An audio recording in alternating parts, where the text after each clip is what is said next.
Sayyidah Zainab bintun Nabi sallallahu alaihi wasallam.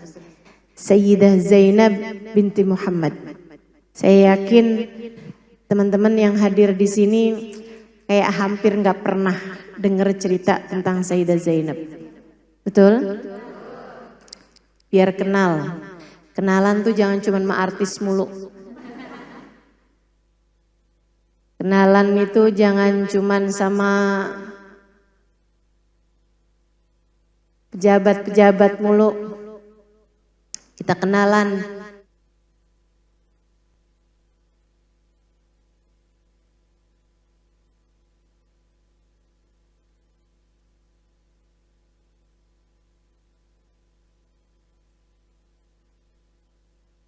Izinkan mata-mata kita untuk dapat memandang wajah-wajah mulia dari orang-orang mulia di sisi Allah Subhanahu wa taala. Ala hadhihi niyyah wa bi kulli niyatin salihah jami'ah syamilah la hadratin Nabi Muhammad sallallahu alaihi wa ala alihi wa sahbihi wasallam. Al-Fatihah. Alhamdulillah rabbil alamin arrahmanir rahim. Alaihim waril maghdubi alaihim waladdallin amin. Saudaraku sekalian yang saya muliakan, tentu kajian 1 jam, 1 jam setengah tidak akan menceritakan secara detail ya, bagaimana kisah hidup seseorang. Gak akan keburu kan. Tapi kita akan coba petik beberapa mutiara-mutiara yang bisa kita ambil pelajaran di dalamnya untuk kita melangkah di kehidupan kita ini. Kisah-kisah orang soleh itu kayak cahaya teman-teman. Kayak cahaya. Kamu bayangkan kamu masuk ke dalam sebuah rumah di waktu malam. Kamu masuk, tahu-tahu baru melangkah sedikit, sebentar nabrak. Habis itu kamu jalan lagi sebentar, kamu meraba-raba, nabrak lagi. Tadi nabrak kursi, sekarang nabrak kulkas. Kamu jalan dikit lagi, keantuk pintu. Kamu melangkah ke kiri, tahu-tahu kena cermin. Kamu jadi terus-terusan jatuh bangun nabrak, jatuh bangun nabrak. Padahal ada hal yang lebih mudah buat kamu lakukan. Apa itu? Nyalain lampu. Begitu kamu nyalain lampunya, langsung kelihatan semua. Kulkas di mana, pintu di mana, kamar mandi di mana. Kamu langsung kelihatan teman-teman sekalian. Itu tuh kayak kamu lagi jalanin kehidupan. Kalau kamu ngerasa kamu kok nabrak-nabrak ya, gini salah gitu salah, belum nikah salah, udah nikah salah-salah juga, nggak punya anak, punya anak banyak.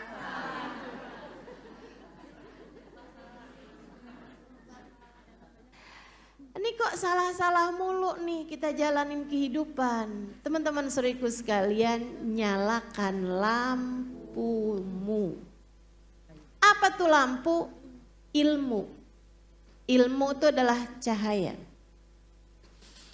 Ilmu adalah cahaya. Memandumu melewati kehidupan. Biar tahu caranya jalanin kehidupan tuh kayak gimana.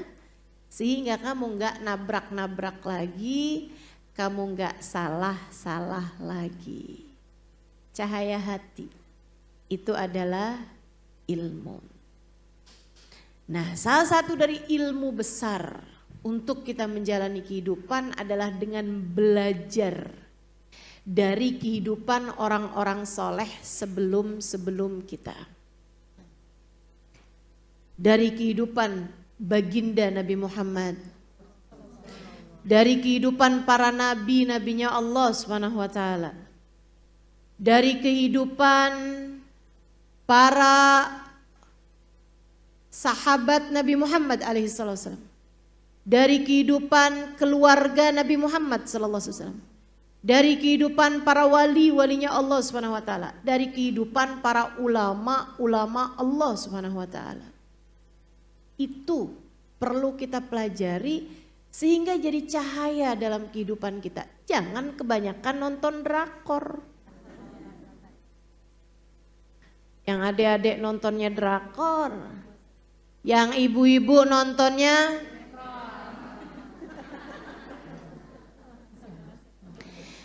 inilah hasilnya.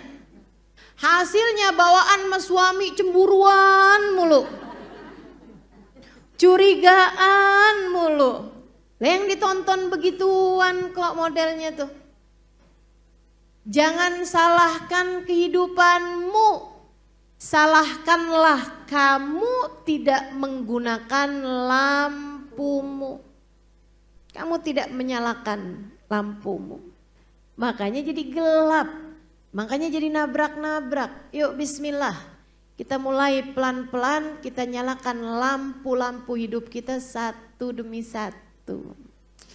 Biar kita di ruang tengah gak nabrak-nabrak. Di kamar tidur gak nabrak-nabrak. Di kamar mandi gak jatuh. Kayaknya kamar mandi gak nabrak-nabrak ya, paling jatuh, kepleset. Di dapur kita gak nabrak-nabrak gitu. Biar terang. Hidup kita ini belajar dari kisah orang-orang saleh. Insya Allah. Nah, orang soleh yang mau kita pelajari saat ini adalah Sayyidah Zainab bintun Nabi sallallahu alaihi wasallam. Sayyidah Zainab bintun Nabi lahir 23 tahun sebelum hijrah. Artinya lahir 10 tahun sebelum kenabian. Ini baginda kita Nabi Sayyidah Zainab radhiyallahu taala anha wa ardhaha. Kan Nabi itu kan 13 tahun di Mekah. Ya kan? Sayyidah Zainab 23 tahun sebelum hijrah itu beliau lahir. Berarti waktu Nabi Muhammad menjadi seorang nabi, menjadi seorang rasul, diangkat Allah, diutus Allah Subhanahu wa taala. Nah, itu berarti Sayyidah Zainab umurnya berapa? 10 tahun, benar kan? Ya. Berarti beliau lahir 10 tahun sebelum kenabian. Teman-teman sekalian yang saya muliakan, cuman masalahnya memang orang zaman itu tuh dinikahkan masih kecil-kecil. Ya. Jadi kamu harus tahu nih, yang saya sampaikan di pertemuan mengenai Sayyidah Aisyah. Sayyidah Aisyah itu kan menikah pada usia 7 tahun, tinggal bersama dengan Nabi pada usia 9 tahun. Jadi sekalian, saya ingatkan kembali bahwa saat Nabi Muhammad saat Sayyidah Aisyah usia 7 tahun, ketika Nabi Muhammad melamarnya untuk menikah dengannya, itu Sayyidah Aisyah udah jadi lamaran orang. Laku keras. Emang kamu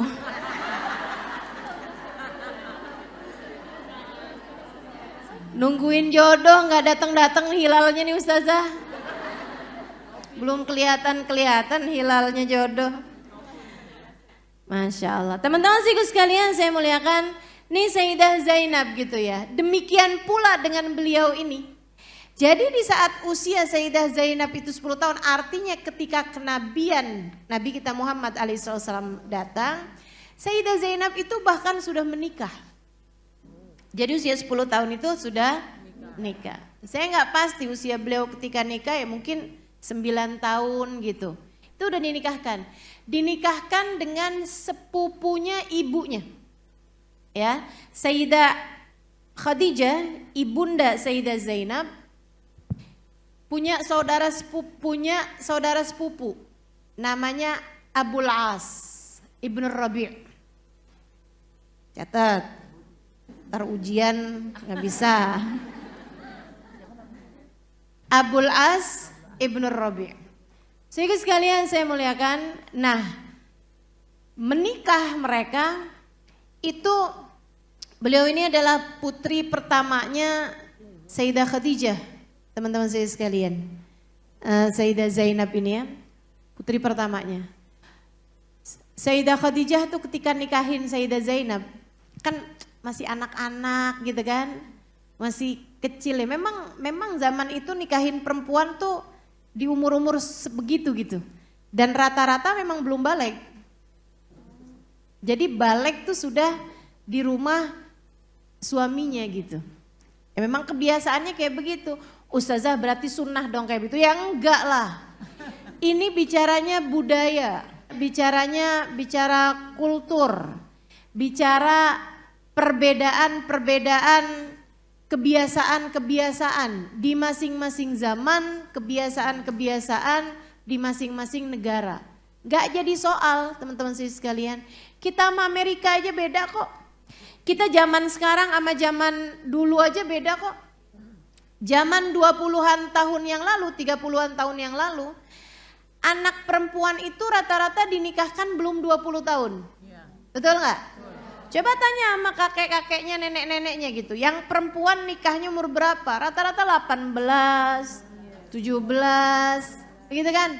19, itu rata-rata umurnya. Nenek-nenekmu atau bahkan ibumu menikah di usia-usia seperti itu gitu. Nah kemudian tambah mundur nih. Kita sekarang, zaman-zaman kita sekarang kalau rata-rata nih, seumuran saya kalau nanya sama orang gitu, kamu nikah umur berapa? Yang seumuran saya ya, 40-an gitu kan. Itu rata-rata nikahnya umur 22 tahun, 21 tahun, yang seumuran saya. Anak zaman sekarang lebih mundur lagi.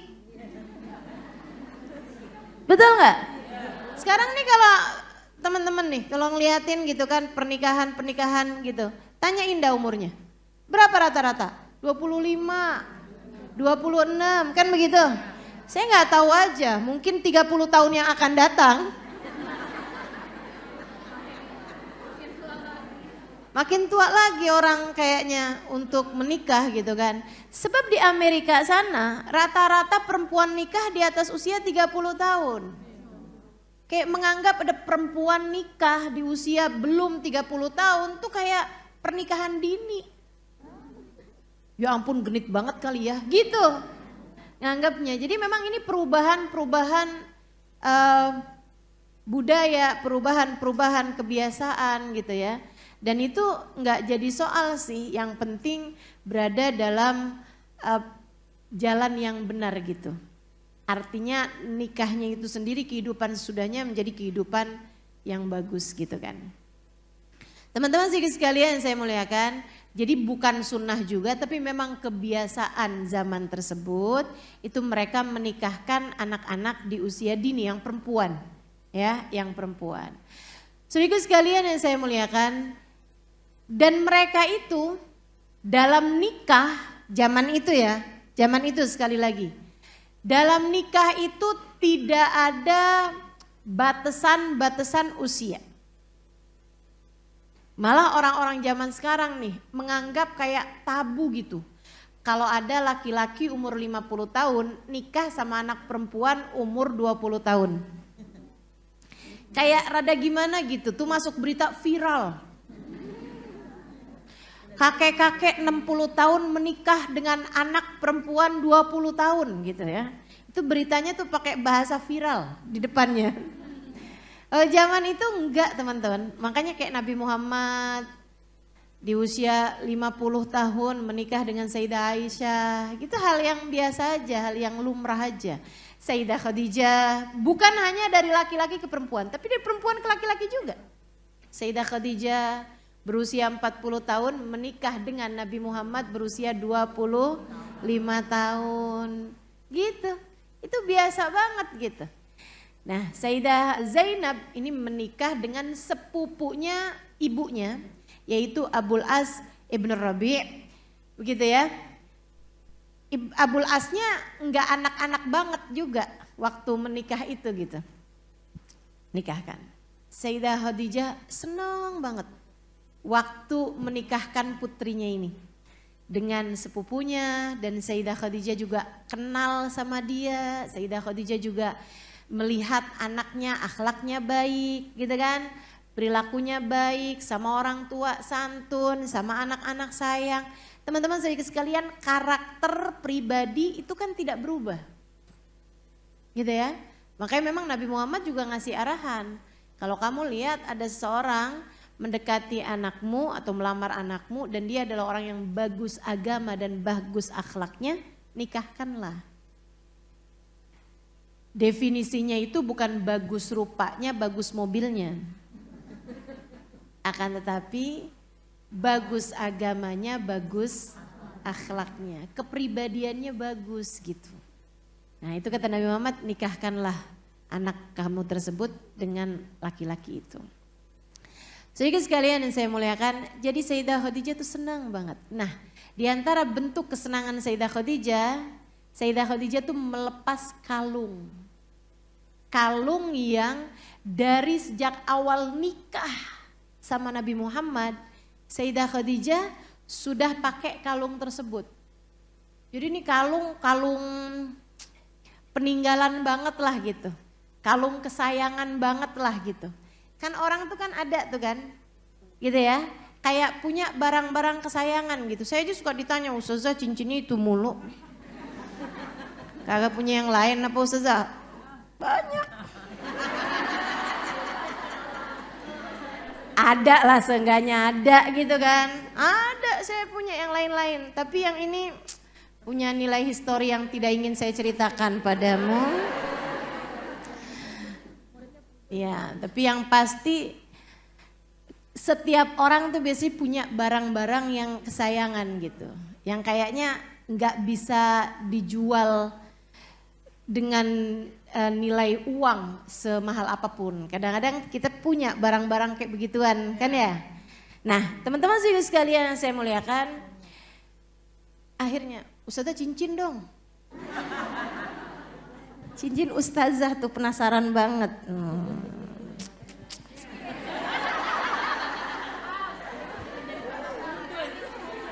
Penasaran gak penasaran? Nanti tambah repot saya. Ini batunya dikasih sama Al-Habib Zain bin Smith.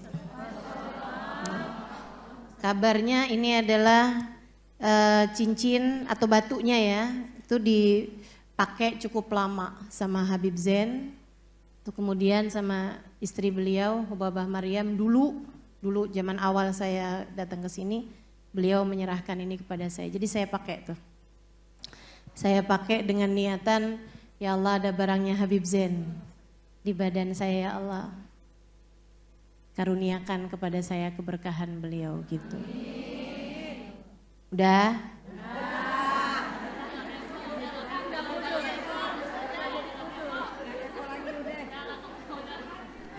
Ya kefo lagi. Baik, teman-teman sekalian yang saya muliakan, kembali kepada Sayyidah Khadijah. Diserahkannya kalung tersebut. Dipakaikan, bukan diserahkan. Sayyidah Khadijah melepasnya dari leher beliau, dipakaikan kepada Sayyidah Zainab. Sayyidah Zainab seneng dong, girang. Lah makasih mama. Maka Sayyidah Zainab pun hari-hari pakai kalung tersebut itu. Sedikit sekalian, datanglah Islam. Jadi awal-awal kehidupan Sayyidah Zainab itu kehidupannya menyenangkan ya. Ibunya kaya raya, ayahnya sangat penyayang, kan gitu kan? Punya suami, suaminya juga baik, gitu. Kayak kehidupan alhamdulillah berjalan dengan ideal. Kehidupan berjalan dengan seperti yang beliau inginkan. Ya sakit-sakit biasa aja lah ya, mules. Biasa aja lah kan, flu gitu kan. Yang wajar-wajar aja lah. Sampai kemudian sesudah bertahun menikah, sesudah beberapa tahun menikah gitu, kayak setahun 2 tahun menikah, ayahnya kemudian menjadi seorang rasul. Ujian dimulai dari situ tuh. Anak mana yang gak sedih ngeliat ayahnya setiap kali keluar rumah pulangnya gak selamat? Ada aja. Entaran dilemparin orang kotoran, entaran ditaburin debu sampai sepenuh badan gitu. Entaran pulang dalam keadaan ada bekas-bekas memar. Sayyidah Zainab waktu itu sudah bersama dengan suaminya, akan tetapi kabar itu berulang-ulang beliau dengar dan berulang-ulang beliau saksikan. Kalau dengar kabar apa-apa, samperin ke rumah abahnya, abah gimana kabarnya? Insya Allah. Beliau hamil, punya anak dikasih nama Ali. Akan tetapi masih kecil anaknya meninggal dunia. Habis itu enggak punya anak lagi. Sehingga sekalian sampai Nabi Muhammad diboikot bersama dengan Sayyidah Khadijah gitu kan, tinggal di pengasingan. Zainab bersama dengan suaminya. Zainabnya masuk Islam, suaminya enggak mau masuk Islam. Ya iman enggak bisa dipaksa, tapi memang zaman itu belum ada kewajiban kalau istri masuk Islam dia harus pisah dari suaminya. Kalau suami masuk Islam dia harus pisah dari istrinya, tuh belum ada kewajiban seperti itu. Karena memang Islamnya kan masih lemah. Kalau kayak begitu membuat kericuhan dalam masyarakat kan. Orang mau masuk Islam mikir-mikir panjang banget, udahlah belum tentu selamat. Habis itu mesti jauh dari keluarga gitu kan. Nah, jadi syariat itu berjalan pelan-pelan teman-teman saya sekalian. Bahkan zaman-zaman itu sholat aja belum wajib kok. Sholat 5 waktu itu belum diwajibkan.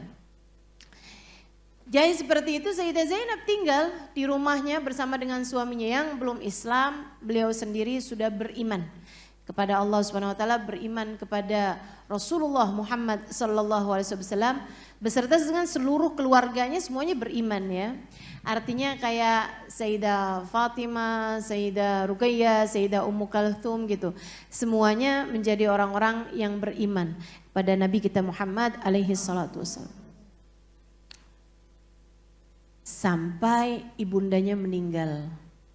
Sayyidah Zainab sebagai perempuan pertama, ya kita bisa bayangkan seperti apa luka hati beliau, seperti apa kesedihan dalam hati beliau. Apalagi beliau lihat habisnya Nabi Muhammad ditinggal oleh istrinya, oleh ibundanya gitu ya, oleh Sayyidah Khadijah.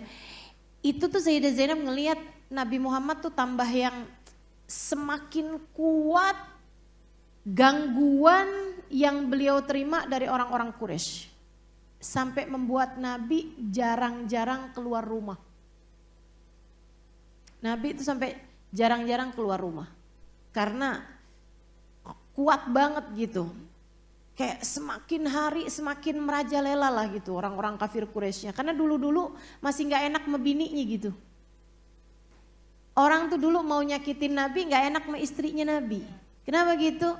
Dulu pernah diutangin. Dulu pernah disumbang. Dulu nih lagi kesusahan yang bantu istrinya. Kan gak enak tuh mau ngapa-ngapain suaminya karena gak enak sama istrinya. Begitu istrinya meninggal udah habis-habisan Nabi Muhammad. Sampai kadang-kadang kalau Nabi Muhammad pergi juga gitu, keluar juga dari rumah, pulangnya itu memar-memar badan beliau. Segala macam perlakuan. Sayyidah Zainab udah tiap kayak gitu nangis aja, udah mau gimana lagi gitu. Mau gimana lagi. Sehingga sekalian sementara Abul Asnya juga belum masuk Islam. Saya bisa ngebayangin itu ya. Kayak apa luka hatinya Sayyidah Zainab ketika dia ngelihat ayahnya berada dalam keadaan digangguin, disiksa sama orang-orang kafir Quraisy, teman-teman. Sementara ketika dia pulang ke rumah, salah satu dari orang Quraisy itu adalah suaminya. Kayak apa coba? Hidup memang tidak pernah ideal buat siapapun. Suaminya memang tidak pernah ikut serta mukul Nabi, nggak pernah.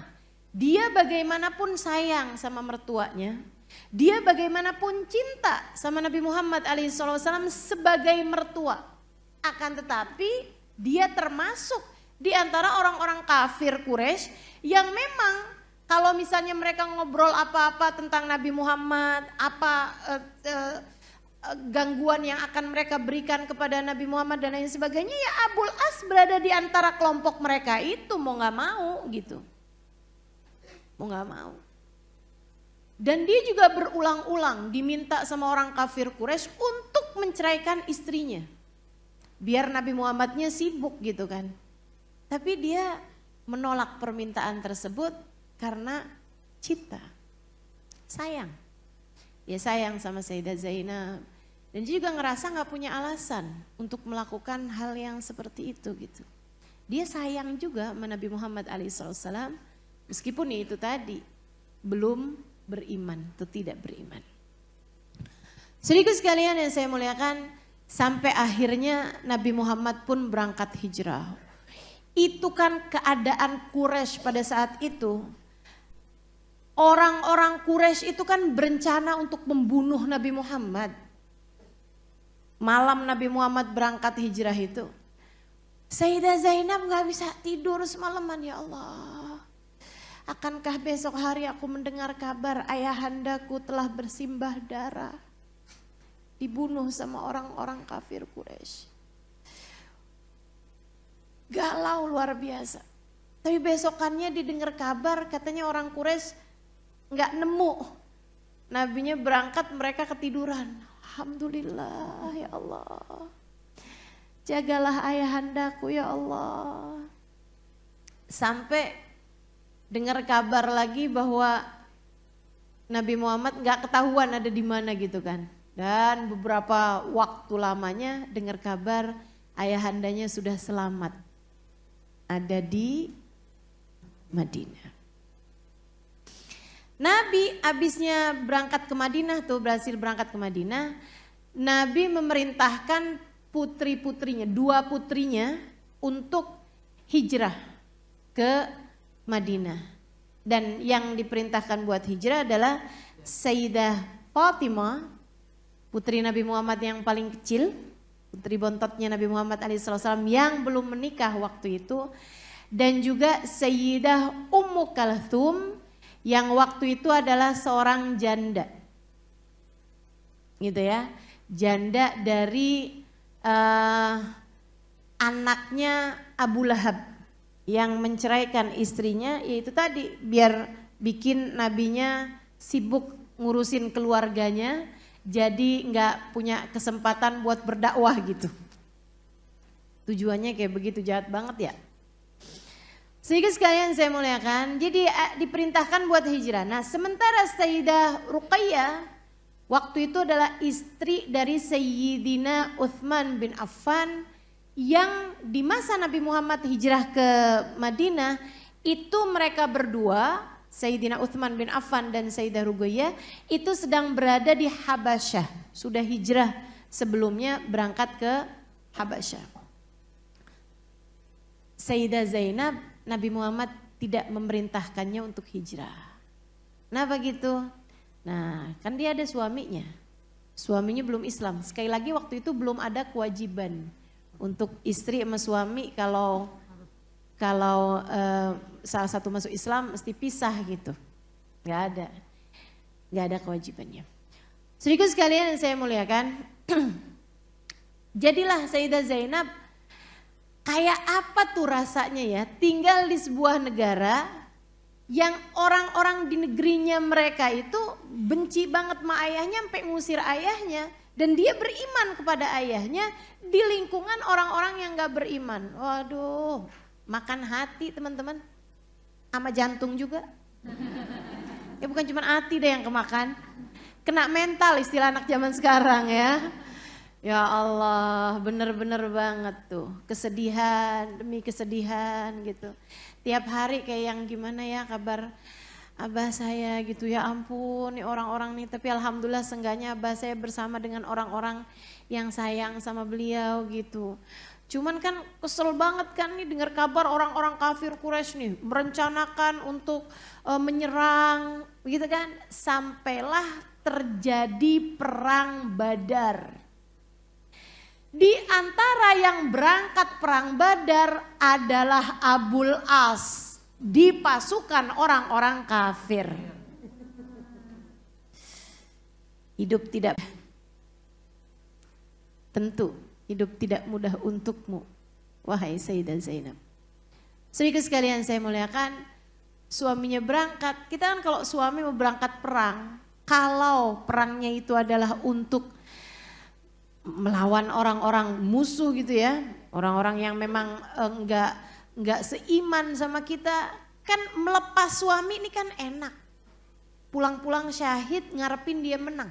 Maksudnya gini, kalaupun sampai kalah dia mati syahid gitu kan, kalaupun selamat, yang diharapkan selamat atau kemenangan gitu. Nah kalau Zainab kira-kira ngarepnya apa tuh? Si malakama tuh. Bener-bener repot ini ya. Ngarepin orang Islam menang. Suaminya. Ngarepin kafir Quraisy yang menang. Ayahnya dan imannya di sana. Apa yang dipilih sama Sayyidah Zainab? Ngarepin Islam menang. Ngarepin Nabi Muhammad menang. Masalahnya bukan cinta, berarti dia gak cinta dong sama suaminya. Bukan, akan tetapi iman di atas segalanya. Dia cinta kepada suaminya Abul As, teman-teman saya sekalian. Akan tetapi Allah dan Rasulnya lebih dia cintai daripada apapun. Berangkat suaminya. Dan terjadilah apa yang terjadi. Perang Badar tuh yang menang orang Islam. Orang kafir banyak yang terbunuh dan banyak yang ditawan. Di antara yang ditawan adalah Abul As ibnu Rabi'. Akhirnya ada aturan dalam Islam. Orang Islam waktu itu perlu pendanaan besar. Jadilah teman-teman, Nabi Muhammad ngasih pengumuman, nih masing-masing yang jadi tawanan bisa ditebus. Kumpulin dah harta kalian, kasihin kemari, gitu ya. Nah itu bisa ditebus. Misal gitu, kalau orang zaman sekarang satu orangnya 1 M, misal, gitu ya. Banyak banget Ustaz. Ya itu kan negara urusannya. Urusannya kan bukan personal orang. Ya kamu yang ngirimin itu kan antara Mekah sama Madinah kan begitu ya. Antara negara Mekah sama negara Madinah gitu istilahnya kan. Ya itu urusannya sama negaranya dah. Kalian bisa ngirimin pasukan, kirimin juga dong harta kalian gitu.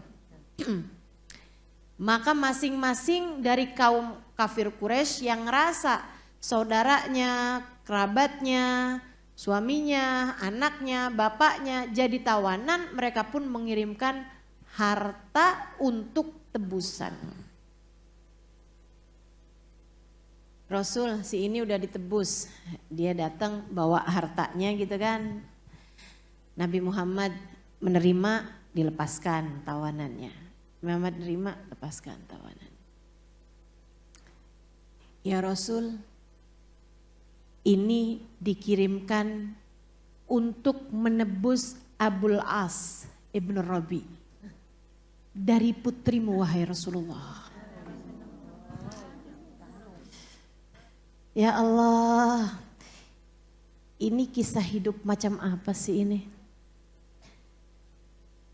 Kamu senang nonton sinetron, teman-teman, nonton film-film gitu ya, itu kan fiksi. Ini kisah nyata loh. Ini kisah nyata tentang bagindamu Nabi besar Muhammad. Mantunya ditebus ditebus sama putrinya. Putrinya mengirimkan harta untuk tebusan. Diambil sama Nabi Muhammad harta itu, kiriman itu. Dibuka sama Nabi Muhammad, isinya kalung. Kalung yang bertahun Nabi Muhammad melihatnya melingkar di leher Sayyidah Khadijah istrinya. Bertahun Nabi Muhammad melihat kalung tersebut melingkar di leher istrinya Khadijah yang sangat dicintainya, yang sangat membelanya di awal-awal Islam. Di saat belum ada sesiapapun yang membelanya. Nabi Muhammad tuh awal-awal Islam. Ketika Nabi Muhammad pulang dalam keadaan terluka. Ketika Nabi Muhammad pulang dalam keadaan terhina. Ketika Nabi Muhammad mendengarkan segala cacian makian kaum Quraisy. Nabi Muhammad akan pulang menceritakan itu semuanya kepada istrinya. Dan saat itu istrinya mengenakan kalung itu, teman-teman. Kayak apa rasanya? Kayak apa rasanya? Saudaraku sekalian saya muliakan, di awal-awal sebelum Nabi Muhammad terutus menjadi seorang utusan, Sayyidah Khadijah yang justru yakin bahwa Nabi Muhammad akan menjadi seorang nabi. Dan Nabi selalu melihat kalung itu melingkar di leher istrinya. Nabi ketika melihat membuka tempat perhiasan itu ya, dan ngebuka di dalamnya ada kalung istrinya yang sekarang jadi kalung putrinya. Nabi Muhammad sampai terlihat gemetar tangannya, kemudian darafat uyunuh, langsung matanya memerah, berlinang, kemudian banjir air mata beliau. Nabi kemudian bilang, karena sahabat kayak yang ngelihat kenapa nih gitu. Nabi Muhammad SAW mengatakan, Inna binti arsalat li qiladat zaujati Khadijah. Putri saya nih ngirimin kalungnya istri saya Khadijah. Yang dipakaikan padanya pada hari pernikahannya. Katanya Nabi Muhammad SAW, kalau kalian izinkan, nih akhlak Nabi ya. Nabi itu Nabi teman-teman. Nabi itu sesudah perintah Nabi itu gak ada pembahasan. Orang tuh semuanya harus berkata sami'na. Tapi Nabi Muhammad bilang kalau kalian izinkan, kalau kalian berkenan. Bagaimana jika Abul As kita bebaskan dan kita kembalikan kalung ini kepada putriku Zainab. Semua sahabat yang ada di situ gantian nangis, mereka kemudian bilang, "Bala ya Rasulullah, tentu wahai Rasul, kerjakan apapun yang kau inginkan. Tentu Rasul, kita bebaskan menantumu tanpa tebusan, tentu wahai Rasulullah." Nabi kemudian menyerahkan kalung itu kembali kepada Abul As. Yang bawa kan bukan Abul As. Serahkan kepada Abul As, kemudian bilang, kembalikan ini kepada putriku. Tapi dengan satu persyaratan. Nabi bisikin kepada Abul As. Sahabat gak ada yang dengar tuh. Namanya juga dibisikin. Kalau orang denger mah gak usah dibisikin ya enggak. Kamu tuh jangan sok kepo kalau ngelihat orang dibisikin. Anak kamu dibisikin sama bapaknya gitu kan. Habis dibisikin bilang, bapak kamu bisikin apa tuh tadi nak? Papa bisikin apa? Ya, kalau mau ngomong bukan rahasia sih semestinya semuanya dengar gitu kan, gak usah dibisikin. Dibisikin. Tapi saya tahu. Karena udah jadi fakta sejarah sesudahnya diceritakan. Sama yang disampaikan bisikan ini yaitu Sayyidah Zainab. Abul As, kembalikan kalung ini kepada putriku Zainab. Akan tetapi Abul As, Allah melarang wanita mukminah bersama dengan laki-laki yang tidak beriman. Aku akan mengirimkan 2 orang sahabatku, tolong kirimkan putriku ke Madinah. Kalian harus berpisah. Esek banget ya. Esek bener. Abul As nerima itu tadi kalungnya pulang. Gitu pulang istrinya menyambut dengan bahagia. Alhamdulillah Abul As, kamu pulang dengan selamat. Terus Abul As balikin, nih dari ayah kamu. Dikembalikan Abul As, iya. Jadi kamu bebas tanpa tebusan, iya. Tapi Zainab, kenapa Abul As? Kita harus berpisah. Kenapa begitu? Bukankah kamu telah kembali lagi ke sini dalam keadaan selamat? Ayahmu yang memisahkan kita, wahai Zainab. Ayahmu kemarin membisiki aku sebelum aku pulang ke sini. Dikasih tahu itu. Tadi yang saya sampaikan.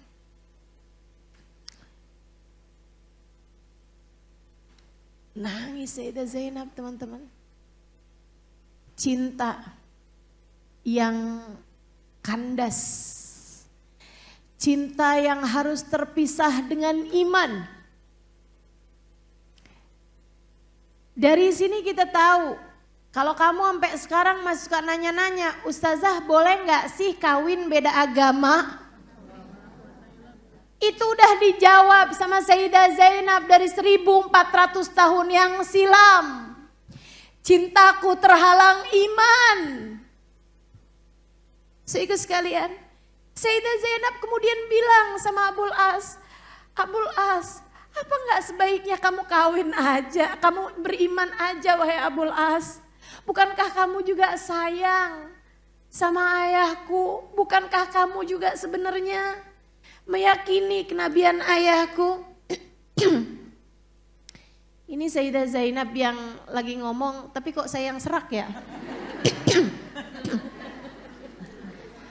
Ayolah Abul As, masuk Islam sajalah Abul As, kan mudah bagimu. Abul As bilang, wahai Zainab, mudah bagiku untuk masuk Islam. Tapi tidak di masa sekarang Zainab. Kalau sekarang saya masuk Islam, orang hanya akan bilang, Abul As masuk Islam takut membininya. Abul As masuk Islam hanya demi cintanya kepada istrinya. Abul As masuk Islam hanya karena takut kepada mertuanya. Saya nggak mau orang menganggap saya masuk Islam tidak benar-benar karena saya telah beriman. Wahai Zainab, pergilah. Pergilah dan tinggallah bersama dengan ayahmu. Kita berpisah, wahai Zainab. Berapa hari kemudian datanglah 2 sahabat Nabi Muhammad. 1 sahabat Ansar yang orang Madinah, biar tahu Medan gitu ya. Yang satu lagi Sayyidina Zaid bin Harithah. Sayyidina Zaid bin Harithah itu sama Nabi udah kayak anaknya Nabi. Sampai orang manggilnya dulu Zaid bin Muhammad. Sebelum ada firman Allah gak boleh memanggil dengan nama ayah angkat gitu. Ud'uhum li'abaihim kata Allah. Panggillah anak-anak kalian dengan nama bin ayahnya gitu. dengan nama bin ayahnya. Dari sini juga nih, sebenarnya tidak baik ya untuk memanggil perempuan dengan nama istrinya. Untuk memanggil perempuan dengan nama suaminya. Teman-teman saya sekalian, makanya nggak baik tuh dalam Islam tuh kayak Halimah, Ahmad gitu, enggak gitu. Walaupun suami saya namanya Ahmad gitu kan ya. Tapi selalunya saya dipanggil dengan Halimah Usman Alidrus. Gitu, bukan Halimah Ahmad Al-Haddar, enggak gitu. Jadi sekalian, karena memang walaupun istri itu dipanggil dengan nama bapaknya. Biar nggak bingung juga kalau cerai.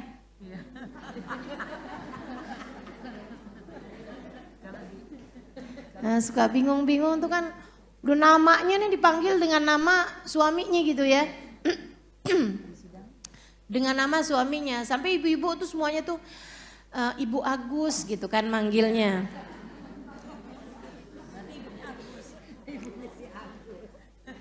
Iya kan, karena suaminya namanya Agus gitu. Nah itu kan bingung tuh kalau bercerai gitu, bingung pula kalau meninggal terus abis itu kawin lagi. Jadi dari Ibu Agus ganti Ibu Bambang.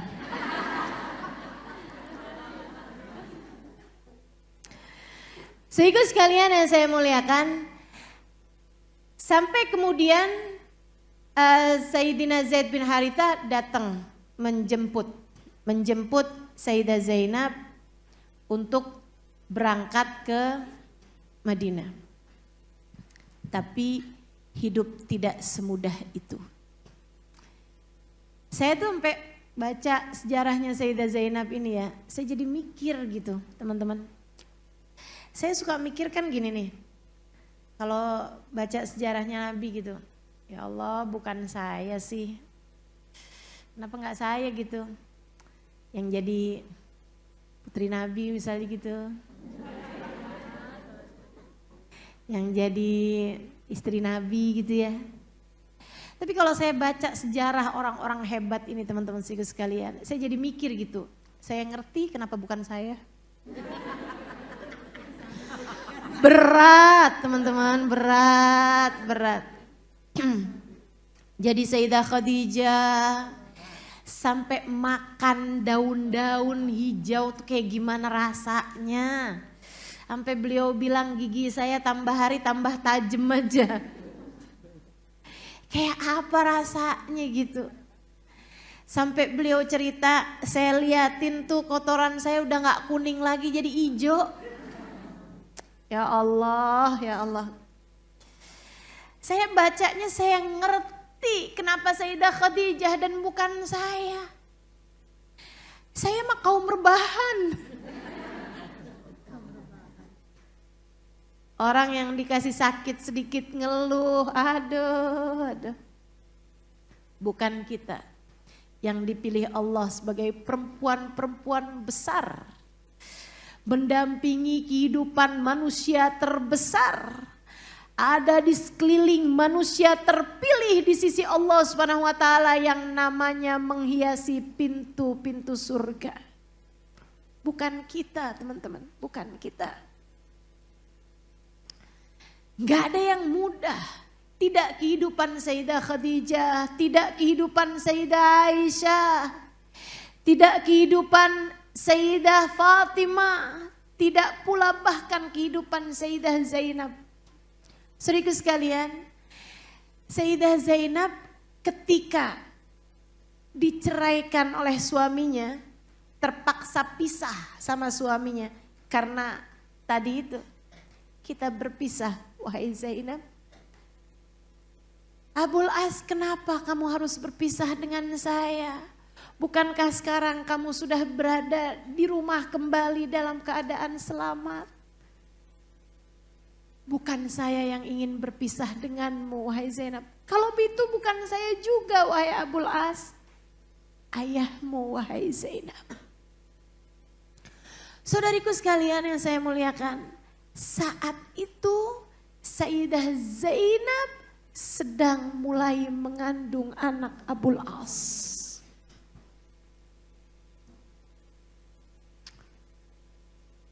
Sayyidah Zainab berangkat hijrah dalam keadaan hamil anaknya Abul As.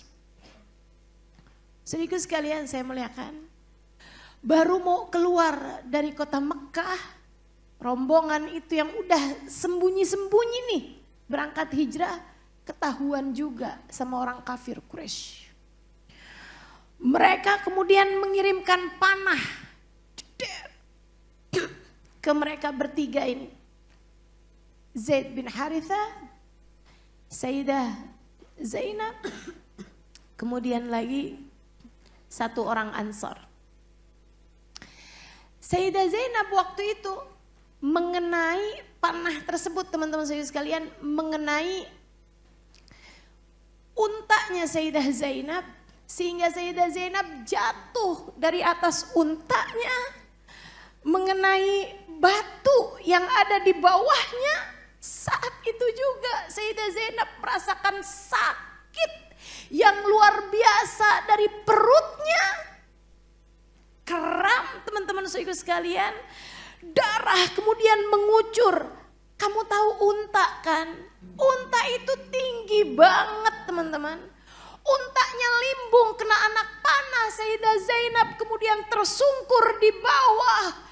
Kesakitan yang luar biasa dan darah mengucur dari tubuh beliau. Saudaraku sekalian, beliau pun keguguran. Saya nggak tahu rasanya keguguran. Tapi saya pernah dengar katanya orang keguguran tuh lebih daripada melahirkan. Wallahu a'lam. Kebayang kayak apa sakitnya, teman-teman. Wah, panik semuanya nih. Zaid bin Harithah panik, kemudian satunya juga panik gitu kan. Orang-orang kafir Quraisynya itu kemudian juga mendatanginya, kemudian bilang, emang gak boleh kan hijrah, kalian mau berangkat ke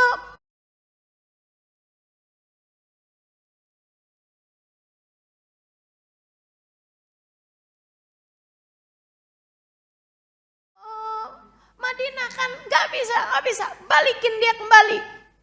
Dia harus berada di tangan suaminya.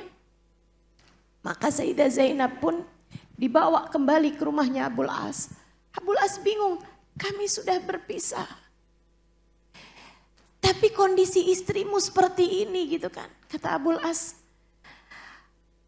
saya tidak peduli dengan bagaimana syariat Islam bicara. Bagaimana ajaran agama Islam. Akan tapi yang saya tahu, pastilah kemanusiaan, bantu orang sakit di atas semua agama. Betul kan? Gak punya siapa-siapa Sayyidah Zainab. Saudaranya semuanya udah berangkat hijrah, teman-teman. Sayyidah Ruqayyah udah ada di Habasyah, Sayyidah Ummu Kalthum dan Sayyidah Fatimah udah berangkat ke Madinah. Ayahandanya ada di Madinah. Dia gak punya siapa-siapa, dia gak punya anak. Yang dia punya satu-satunya adalah Abul As, suaminya yang sekarang sudah menjadi mantan.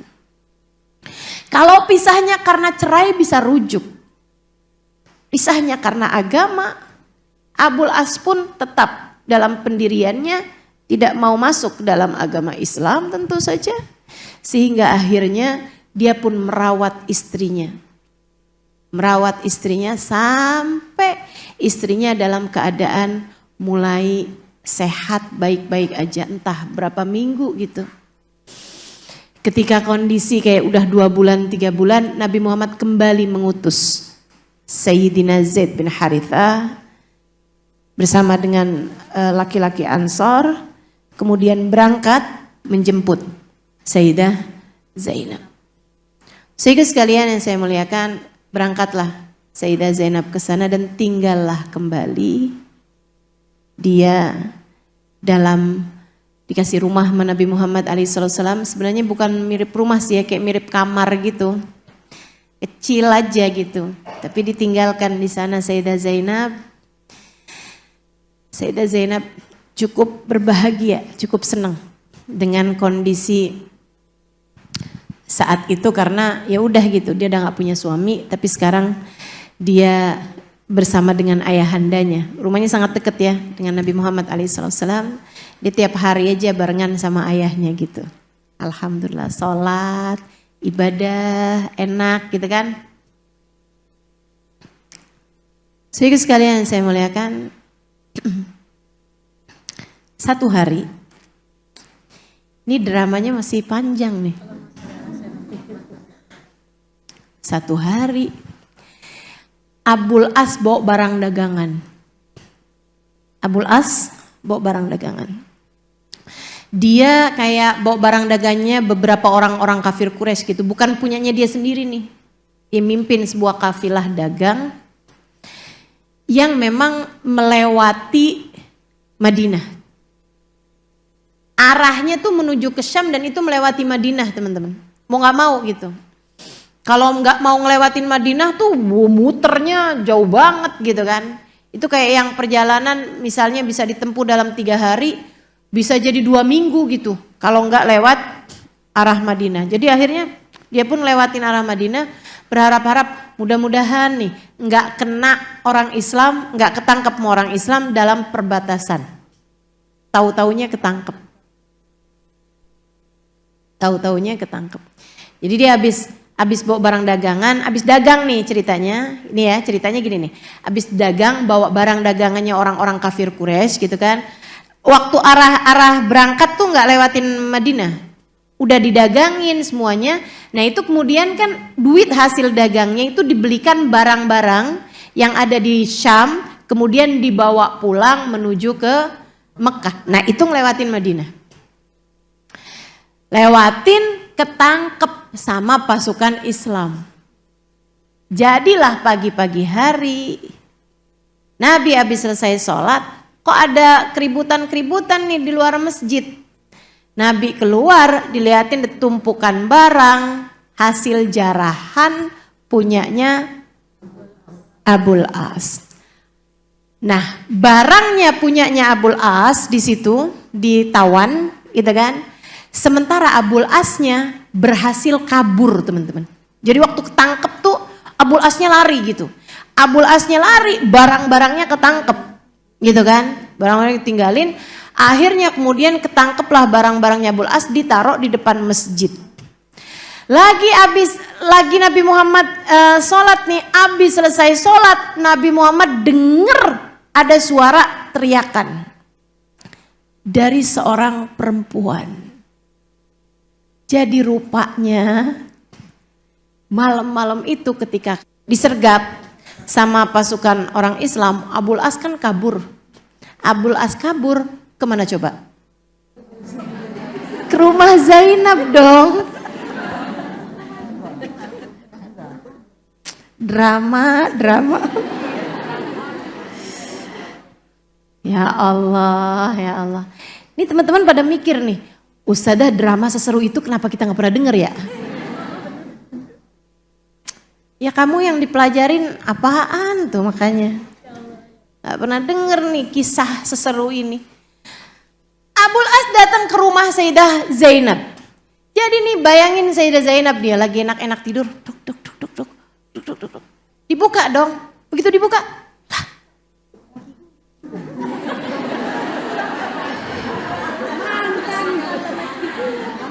Sampai ngimpi apa enggak nih ya? Kan lagi tidur tuh malam-malam. Zainab, selamatkan saya Zainab. Zainab, selamatkan saya. Masuk ke dalam rumah. Gimana ceritanya Abul As kamu kesini? Maaf Abul As, kan kamu gak beriman. Kamu udah beriman Abul As. Jangan tanya itu dulu Zainab.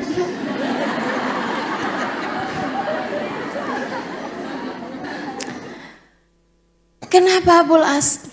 Boleh minta minum? Ya kan haus habis lari ya kan. Saya bayanginnya gitu ya. Yang ini bayangan saya nih. Tapi yang pasti teman-teman sekalian, Sayyidah Zainab nih akhirnya Abul As di rumahnya dia. Mikir cara nih, aduh gimana ya ini ya, gimana ya. Menyembunyikan tawanan gitu kan.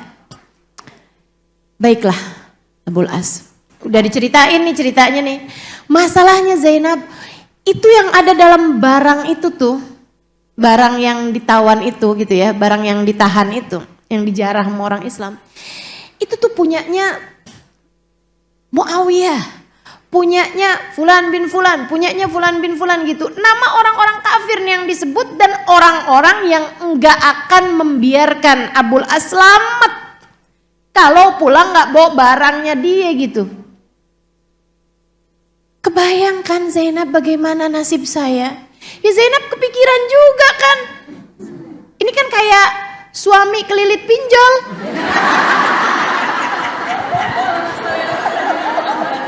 Betul gak? Ya mau gimana kan istri mikirin gitu kan. Ya Allah, gak selamat laki gua. Jadilah Sayyidah Zainab waktunya subuh. Dia pun berangkat ke masjid. Gak ada soft perempuan di masjid, gak ada. Teman-teman, gak ada. Abis Nabi Muhammad selesai sholat, kedengeran suara keras. Suara perempuan. Nabi Muhammad apal banget suaranya siapa. Ini kayak ibarat kata nih, kenapa lagi sih lo? Kenapa lagi kamu wahai putriku? Perempuan tersebut dengan suara lantang. Enggak ala-ala kayak datang dengan linangan air mata. Oh enggak. Dia adalah perempuan berhati baja. Yang sudah melewati berbagai macam hal dalam kehidupan. Perempuan tersebut dengan suara lantang berkata, saya adalah penjamin Abul As bin Rabi'. Saya Zainab bintu Muhammad. Saya penjamin Abul As ibn Rabi'. Nabi Muhammad dengar suara itu. Nabi Muhammad kemudian cari tahu apa masalahnya. Nabi dibawa keluar, dikasih lihat jarahan tadi malam. Hasil jarahan dari Abul As. Tapi dia dengar ucapan putrinya nih. Saya penjamin Abul As ibn Rabi'. Itu di masa itu tuh kayak ada aturan harta tuh, hartanya orang kafir gitu ya, kalau kena jarah, bukan kalau kena jarah, hartanya orang kafir itu jadi jarahan orang Islam kecuali apabila dia si orang kafir itu ada yang jaminnya gitu. Jadi kalau kayak punya urusan, punya jaminan gitu, kayak punya kebaikan di masa dulunya ini apa gitu kan, ada kayak urusan-urusan dagang apa tuh. Misalnya Sayyidina Abu Bakar, Rasul saya adalah penjaminnya Fulan bin Fulan, misalnya gitu. Jadi tuh orang itu tuh si orang kafir itu tuh kalau lewat-lewat bawa harta rampasan di daerahnya orang Islam nggak bisa ditahan karena dia adalah hartanya seseorang yang berada dalam jaminannya Sayyidina Abu Bakar kayak gitu. Kayak ada urusan dagang apa tuh jadi jaminan gitu. Jadi nih Sayyidah Zainab pakai itu buat menyelamatkan harta suaminya. Tapi itu lagi-lagi tergantung keputusannya Nabi Muhammad juga. Gitu. Nabi Muhammadnya teman-teman.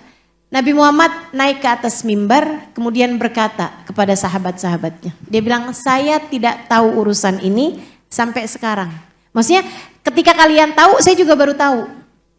Gitu ya, Nabi nggak mau orang Islam kayak curiga nih kayaknya bapak sama anak udah, iya ada KKN lah gitu misalnya gitu ya, ada nepotisme gitu, nggak ada teman-teman. Jadi Nabi terangkan kepada umatnya gitu bahwa saya nggak tahu nih kabar ini sampai sekarang.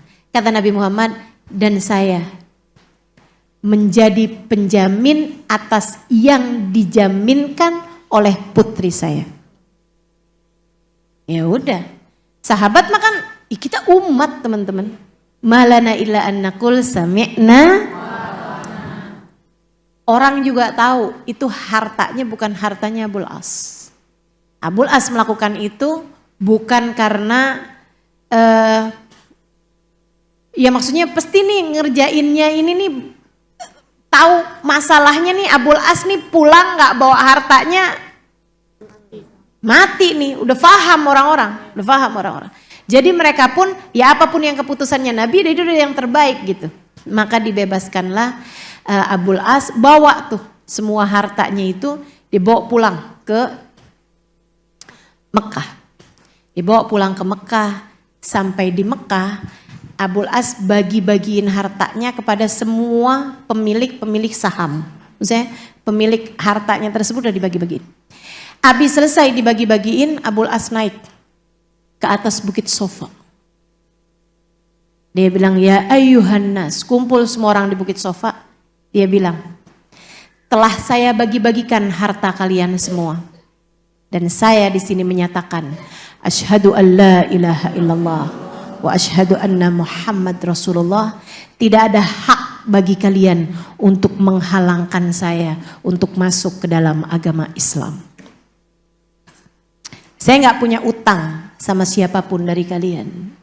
Saya nggak punya budi yang harus saya bayar kepada kalian. Maka sekarang saya akan berangkat hijrah ke Madinah. Tidak ada sesiapapun di antara kalian yang berhak untuk menghalangi saya. Gak ada yang ngalangin Abul As berangkat hijrah. Nyampenya malam juga. Jadi nih di malam berikutnya lagi, sesudah beberapa minggu, teman-teman saya sekalian, sesudah beberapa minggu dari kejadian yang pertama, gitu ya, ada ketokan pintu lagi di waktu malam. Sayyidah Zainab kayak berasa dejavu. Apalagi nih, ngimpikah saya gitu ya. Bener aja, dibuka dia lagi.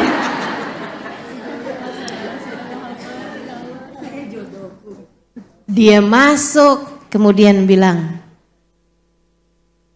ya Zainab. Masuk.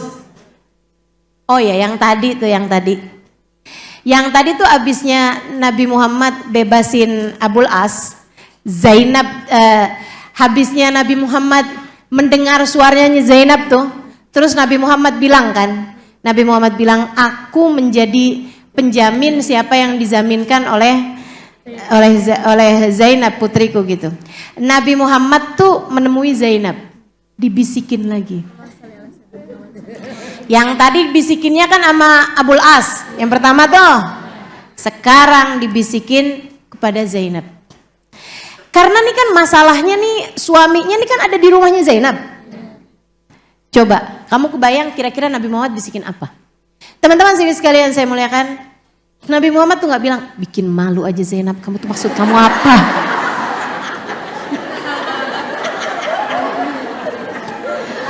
Urusan apa lagi nih kamu Nina? Kenapa gak kelar-kelar urusan sama kamu nih gitu ya?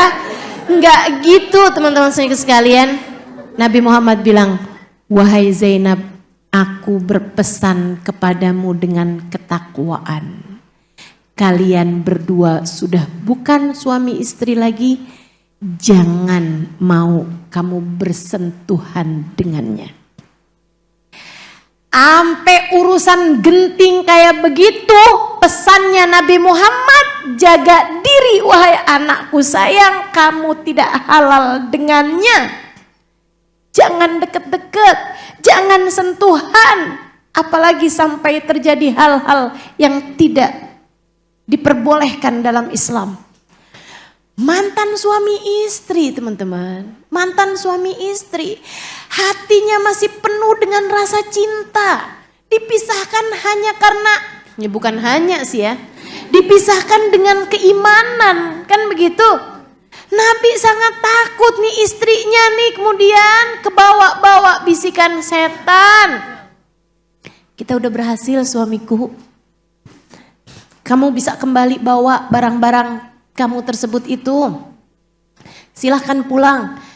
ke sana gitu kan. Makasih ya Zainab, boleh aku pegang tanganmu?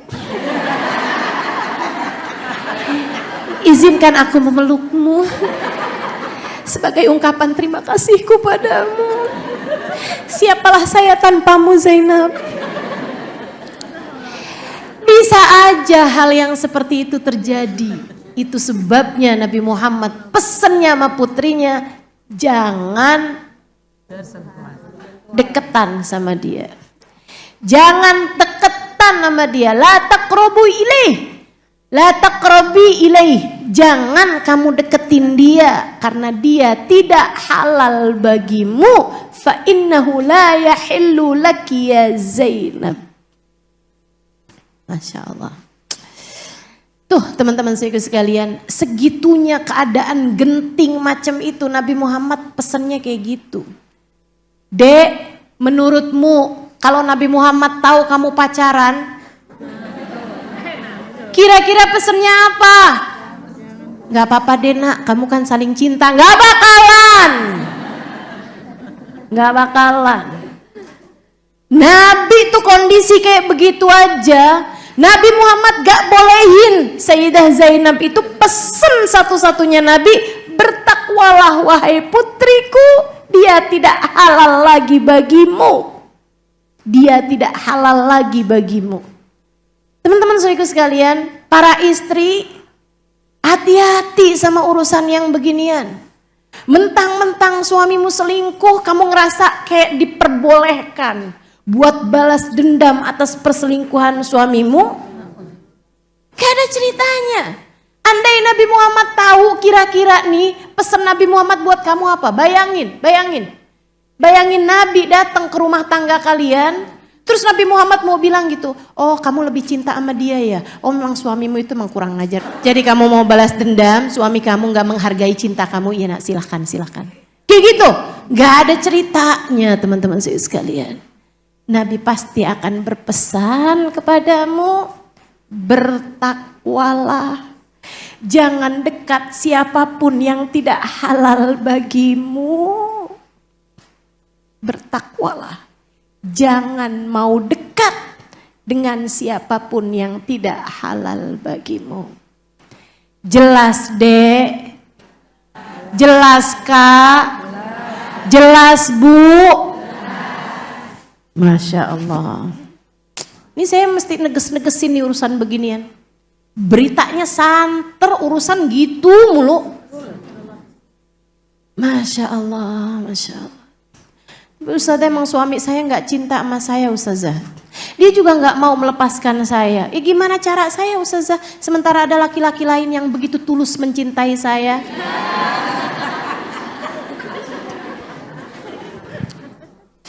Ittaqillah ya binti ittaqillah, katanya Nabi Muhammad kepada putrinya, bertakwalah nak kamu kepada Allah. Bertakwalah kamu kepada Allah. Jangan pernah mau dekat dengan seseorang yang tidak halal bagimu. Putrinya tentu sami'na. Udah tuh. Terus kan pisah tuh kan. Tadi tuh ada yang ketinggalan. Ya kan, diselipin. Jadi sekalian sampai tadi sampai mana tuh? Sampai ketok-ketok. Ketok pintu lagi. Ketok pintu lagi. Terus kenapa kamu sekarang datang lagi wahai Abul As? Zainab, aku sekarang bukan datang, akan tetapi aku akan tinggal.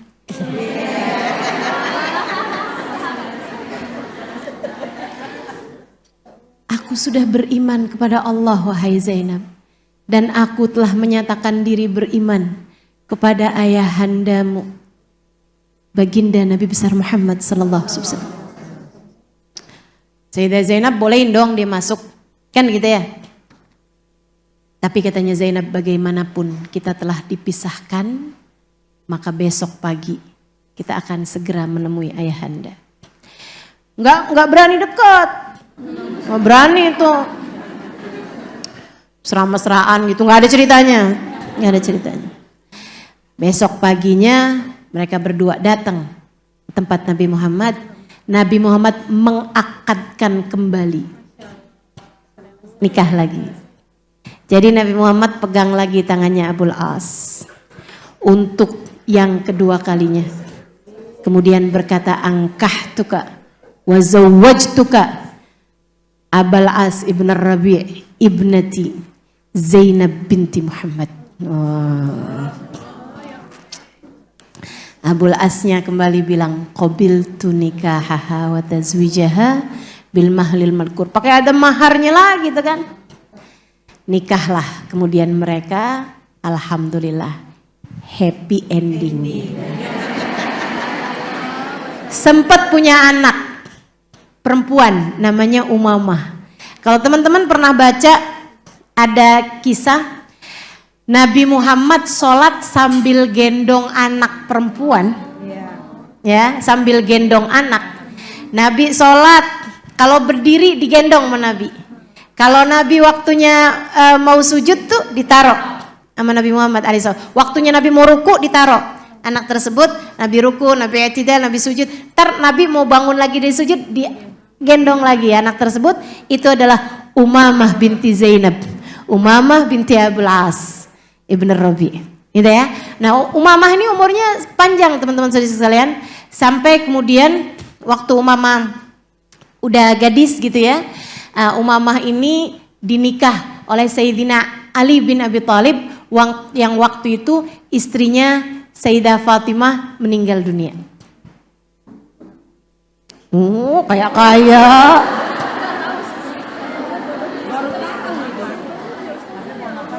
Nikah sama keponakan tapi sesudah istrinya meninggal dong, gitu kan.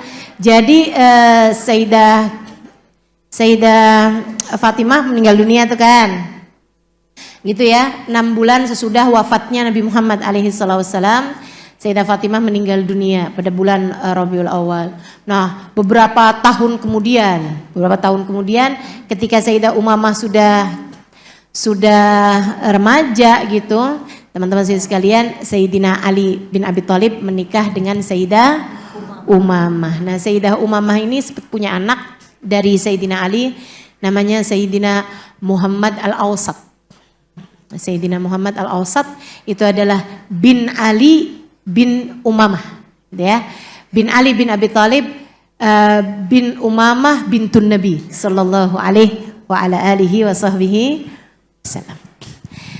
Baik, itu teman-teman sekalian. Dan Sayyidah Zainab nggak lama sudah punya anak. Sayyidah Zainab sakit-sakitan. Kemudian pada tahun ke-8 dari hijrahnya Nabi Muhammad alaihissalam, tahun ke-8 Hijriyah, ya. Tahun ke-8 Hijriah itu baru kayak Sayyidah Umamahnya masih kecil gitu kan, dan Sayyidah Zainabnya juga baru balikan sama suaminya tuh sekitar 4-5 tahunan. 4-5 tahun aja tuh teman-teman. Kemudian Sayyidah Zainab sakit-sakitan dan Sayyidah Zainab meninggal dunia pada usia 29 tahun. 29 tahun. Itu Nabi Muhammad yang memandikan Sayyidah Saudah, istri Nabi Muhammad alaihissalam, bersama dengan Sayyidah Ummu Salamah yang memandikan Sayyidah Zainab, ya. Karena kan anaknya masih kecil gitu kan. Jadi yang memandikan adalah dua istri dari istri-istrinya Nabi Muhammad alaihissalam yang bernama Sayyidah Saudah dan Sayyidah Ummu Salamah. Sementara yang memasukkan ke dalam liang lahat Nabi Muhammad sallallahu alaihi wasallam sendiri. Beliau yang memasukkannya ke dalam liang lahat. Kemudian Nabi Muhammad berdiri, Nabi Muhammad menguburkan, dan itu Nabi Muhammad terlihat merah mukanya, air mata berderayan dari wajah Nabi Muhammad sallallahu alaihi wasallam. Ketika ditanya, adakah engkau tidak ridho dengan kematiannya wahai Rasulullah? Saya sampai nangis gitu loh. Nabi Muhammad bilang, bal radid, saya tentu ridho dengan apapun keputusan Allah Subhanahu wa taala. Saya hanya tidak sampai hati membayangkan tanah nanti akan menghimpit tubuh putriku Zainab. Perempuan yang sangat disayang sama Nabi Muhammad. Perempuan yang melewati banyak hal-hal besar dalam kehidupan. Teman-teman sekalian, semoga Allah karuniakan keberkahan. Keberkahan beliau dalam kehidupan kita insya Allah. Menjadikan kita perempuan-perempuan yang mencintai suami, mencintai anak, akan tetapi mencintai Allah dan Rasulnya lebih besar daripada cinta kita terhadap siapapun. Menjadikan kita di atas takwa, tidak ada lagi hal yang perlu kita bela. Meskipun kita cinta, takwa kita harus di atas cinta kita. Meskipun kita cinta, takwa kita harus di atas cinta kita. Lupakan kisah Laila Majnun. Lupakan kisah Romeo and Juliet. Bagimu, cinta sejati seharusnya adalah cinta Zainab dan Abul As. Seharusnya cinta sejati kita teladannya adalah baginda Nabi besar Muhammad bersama dengan Sayyidah Khadijah bintu Khuwailid. Seharusnya panutan cinta kita adalah Sayyidina Ali dan Sayyidah Fatimah Zahra. Kita punya kisah-kisah cinta yang sangat indah teman-teman. Maka gak usah berkiblat kepada Romeo and Juliet, Cinderella dengan pangeran, atau putri tidur, atau bawang.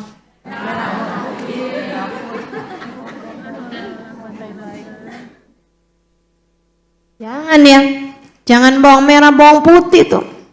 Gimana nasibnya kemiri, nasibnya merica gitu kan, kesian. Ayolah, gak usah hidup dalam dongeng teman-teman sekalian. Atau kisah-kisah yang kamu dengar, kamu baca di dongeng-dongeng itu bukan menjadi panutanmu, bukan menjadi teladanmu. Demi cinta aku rela mati. Enggak gitu ceritanya. Enggak gitu ceritanya. Demi cinta akan kugadaikan keimanan. Astagfirullah. Astagfirullah. Saudaraku sekalian saya muliakan, kisah sejati adalah kisahnya Sayyidah Zainab dengan Abul As. Cinta sejati itu baru namanya. Kalau cinta kita terhalang dengan keimanan, maka aku akan meraih keimananku dan meninggalkanmu. Apapun yang terjadi, iman di atas segalanya. Ketika Nabi Muhammad berpesan, jangan deketi dia wahai Zainab, sesungguhnya dia tidak halal lagi bagimu. Sayyidah Zainab menjadikan itu di atas kepalanya teman-teman. Dijunjung tinggi oleh Sayyidah Zainab. Maka adik-adik gak pernah boleh, tidak pernah diperkenankan menjadikan cinta sebagai alasanmu berbuat dosa. Cinta tidak pernah cukup sebagai alasanmu untuk berbuat dosa. Kenapa gitu? Sebab Allah seharusnya lebih kamu cintai di atas segalanya. Wallahu la ya'muru bil fahsya, dan Allah tidak akan pernah memerintahkan kita kepada perbuatan-perbuatan dosa. Maka kalau kamu gara-gara cintamu kepada seorang laki-laki membuatmu rela mengerjakan perbuatan-perbuatan dosa, artinya ada yang lebih kamu cintai dari laki-laki itu. Siapa? Dirimu sendiri. Hawa nafsumu sendiri. Dan ada yang lebih kamu cintai dari laki-laki itu. Siapa? Setan yang mengajarkan kepada kamu, yang mendekatkanmu kepada perzinaan, dan seolah-olah karena cinta kamu boleh mengerjakan segalanya. Makanya gak pernah jadi cinta sejati. Coba liatin. yang sampai berzina sebelum pernikahan. Coba liatin, habisnya pernikahan seperti apa kabar cintanya. Yang saya bela-belain sebelum nikah sampai menghalalkan segala cara. Saya kemudian menikah dengannya, gimana hasilnya? Gimana hasilnya? Saya mau dengar, gimana hasilnya? Teman-teman saya sekalian, ternyata dia tidak sebaik yang aku kira. Ya iyalah, temenannya sama setan. Dia pun juga sama, ternyata perempuan yang saya rela menghalalkan segala cara untuk mendapatkannya, ternyata tidak seindah yang aku kira. Ya iyalah, kalian berdua berdepan sama setan. Teman-teman saudaraku sekalian, setan tuh sebelum nikah, dia berusaha untuk mendekatkan kalian kepada perzinaan. Akan tetapi jika sesudah pernikahan, visi misinya setan berubah. Program kerja setan ganti. Apa tuh? Berusaha mengarahkan kalian berdua kepada perpisahan. Terutama kalau kalian udah punya banyak anak. Terutama kalau udah ada anak 1, anak 2, anak 3, seterusnya. Teman-teman sekalian, gak ada tugas setan lebih mulia daripada memisahkan kalian berdua. Mau ikut menjalannya setan? Kamu dulu pacaran ngikutin hawa nafsu, ngikutin setan. Sekarang kamu menikah mau ngikutin setan juga. Nanti di akhirat siap-siap juga mau ngikutin setan. Naudzubillah min dzalik. Pinggirkan urusan setan. Sampaikan kepada hatimu, saatku menempuh jalan takwaku. Saatku menempuh jalan Nabi Muhammad sallallahu alaihi wasallam. Saatku menempuh ihdinas siratal mustaqim, jalan yang lurus. Jalannya Nabi Muhammad. Jalannya Sayyidah Khadijah. Jalannya Sayyidah Fatimah. Jalannya Sayyidah Aisyah. Jalannya Sayyidah Zainab. Mari kita tempuh saudariku sekalian. Perlahan-lahan hingga semoga jalan ini menyambungkan kita dengan mereka. Amin. Untukmu perempuan-perempuan bertakwa. Untukmu adik-adikku yang solehah. Untukmu anak-anakku yang solehah. Jatuh bangunmu di atas muka bumi ini tak mengapa.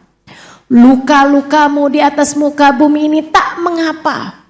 Kesabaranmu menghadapi berbagai macam ujian dalam kehidupan, kesakitan-kesakitan dalam kehidupan tak mengapa.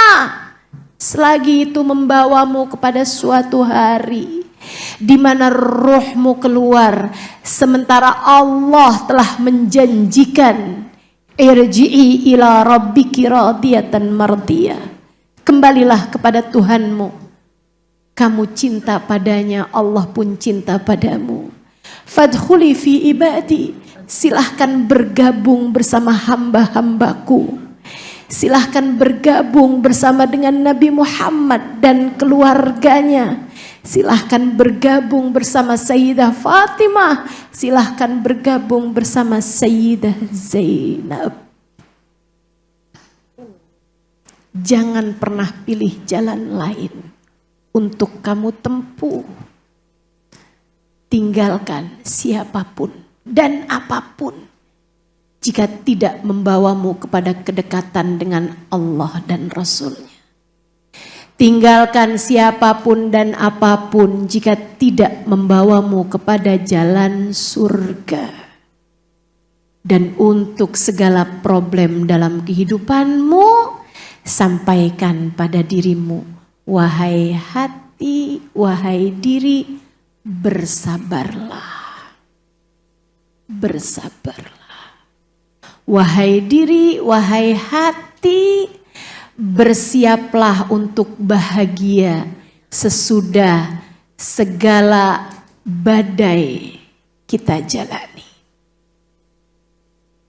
Bersiaplah untuk hadiah-hadiah indah. Sebab Allah berfirman, wal aqibatu lil muttaqin. Akhir yang baik Allah peruntukkan untuk hamba-hamba yang bertakwa. happy ending Allah siapkan untuk hamba-hamba yang bertakwa, yang menempuh jalan menuju ridha Allah, melaksanakan perintah Allah, meninggalkan semua larangan-larangan Allah. Rabbana zalamna anfusana wa illam taghfir lana wa tarhamna lanakunanna minal khasirin. Rabbana atina fid dunya hasanah wa fil akhirati hasanah wa qina adzabannar. Bi fadli subhana rabbika rabbil izzati amma yasifun.